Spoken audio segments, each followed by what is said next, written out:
Sports, sports, sports, sports, sports, sports, sports, sports.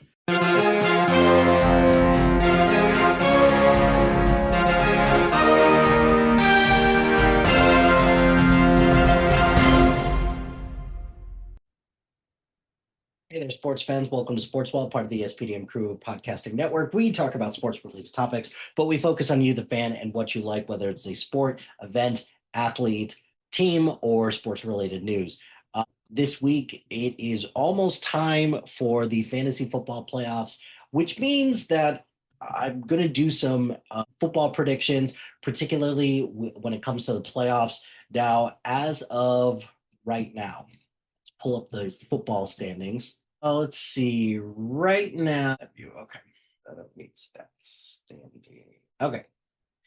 So we have several teams right now who are already eliminated from playoff contention, and we have several teams that are just very much on the bubble of the playoffs. We've got a couple teams who have clinched already. So the Los Angeles Rams and the Denver Broncos have already clinched playoff spots. They are not the overall number one seeds just yet. However, it's looking pretty good for both of them. You've got in the AFC current standings right now, this would be the playoff bracket. We've got the Denver Broncos. Number two would be the New England Patriots.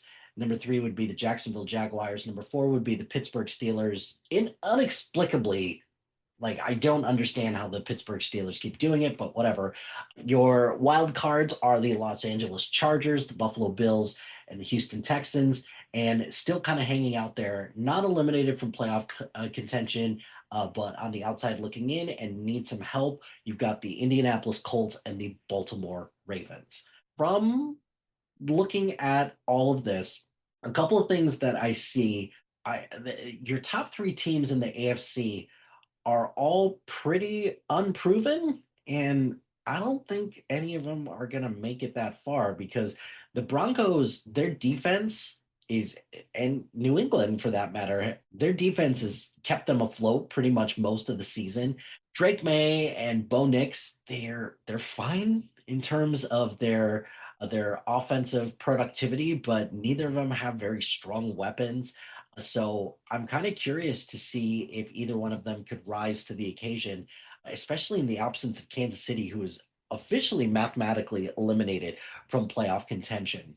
Then from there, Jacksonville, I just kind of want to see if Jacksonville has what it takes to compete with the big boys longer than a couple weeks because Trevor Lawrence has been playing out of his mind and that defense has been pretty good. But Jacksonville just, I can't see it right now. As for Pittsburgh, so the AFC North, which is usually one of those divisions that traditionally has a really good, really competitive group between the Steelers and the Ravens. Unfortunately, the Steelers are probably who I trust the most because Baltimore has been wildly inconsistent all season long. I think it would kind of be a bit of a disservice to have them in the playoffs this year, but what do I know? But you look at it, the Chargers and the Buffalo Bills, they're 10-4, and the Texans, their defense is peaking at the right time. CJ Stroud is still okay generally. Their skill positions not that great, but I'm seeing just all these teams in the AFC have not only have fatal flaws, but they're just kind of not very good, very unproven teams. And I think the AFC is going to struggle in the playoffs this year simply because Kansas City isn't there to, just kind of steamroll everybody.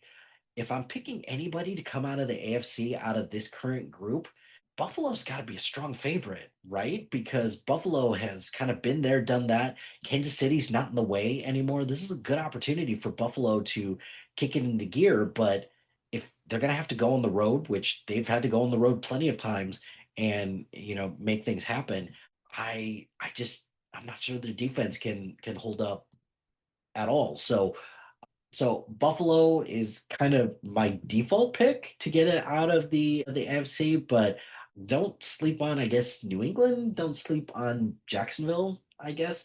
And I guess a dark horse pick would be the Chargers, even though their offense is wildly inconsistent.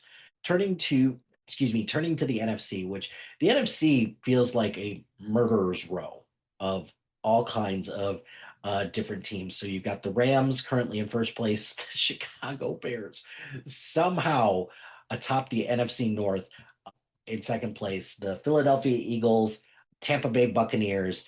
Then your wild card teams currently right now are the Seattle Seahawks, the San Francisco 49ers, and the Green Bay Packers. Still on the outside looking in, but still have a chance.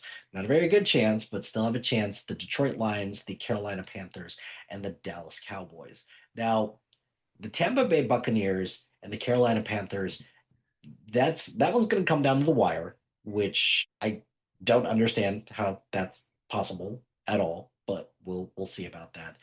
The NFC East, look, Dallas could potentially get in, but that would be a historic collapse by the Philadelphia Eagles, and more importantly, that would be a historic collapse from a Super Bowl winner as well. So I don't see a whole lot of scenarios where the Eagles don't make it into the postseason, and that just means that Dallas is out. So in reality, one of the teams in the NFC North are not making it into the playoffs because Seattle and Los Angeles have double digit wins. Same thing with the 49ers. I don't believe that much in the 49ers because everybody's banged up on the 49ers as usual. So I don't see a whole lot of I don't see a scenario there. And it's interesting because the Packers, the Lions, and the Bears, there's a bunch of combinations where I know Chicago still has to play the Packers. They're going to play the Packers this weekend. And I do believe that they're going to play the Bears or the Bears and the Lions. They're going to play again. It's the last game of the year. So, they played in week 2 and they got the shit kicked out of them, the Chicago Bears. But I'm very curious to see how all of this pans out with that. If I'm being perfectly honest, I think right now, given the injuries that the Packers have, I still think that they're going to limp into the playoffs, but I don't think that they're going to catch the Bears. Maybe this is my Chicago cynicism here, but I could see a situation where the Bears miss the playoffs entirely and the Lions and the Packers sneak in, but I could also see a scenario where the Bears get in. If, in a perfect scenario, I think the Packers don't make the playoffs, but I could also see a scenario where any one of these teams could. But if I'm making an official pick, I think the Packers are not going to win out because just between the Christian Watson and the Michael Parsons injuries, I don't think it looks good. I think it's pretty easy to say that the Los Angeles Rams are probably the best team in the NFC, probably the best team in football right now. Their defense is sneaky good. Matthew Stafford is playing at an incredible level. All their skill players are really good. I think Devontae Adams stepping up has been doing some amazing work. But then you've got Puka Nacua and Kyron Williams as well. So a lot of great stuff from the Los Angeles Rams. And that's who I'm picking ultimately to make it out of the NFC, which would mean Rams versus Bills. And I'm going with the Rams because the defense is just markedly better from that. But those are my NFL hot takes, I suppose, or at least NFL questions. So, or just things that I'm thinking about. What do you think? Who do you think is going to make it out of the playoffs or who's going to make it into the playoffs for the NFC and AFC? Let me know in the comments below. But that's going to do it for this episode of Sportsball. Be sure to like, rate, and subscribe to anything and everything SPDM Crew wherever you get your podcast. Join us on social media on Facebook, Instagram, X, Threads, YouTube, LinkedIn, and Blue Sky at SPDM Crew. Check out our website. A shout out to High Flyer Creatives. Shout out to High Flyer Creative Studios for making our awesome logo. Greatly appreciate their support. And if you've got any marketing, logo, or brand standard needs, contact them at highflyercreative.com. Check out the other shows on our network. We've got a lot of great content. Really proud of the work that everyone's doing. So please check out the other shows on the SPDM Crew podcasting network. And finally, if you've got a podcast idea or you're interested in being part of the SPDM Crew as a guest or collaborating, email us at spdmcrew@gmail.com. Until next time, pain heals, friendships make stars.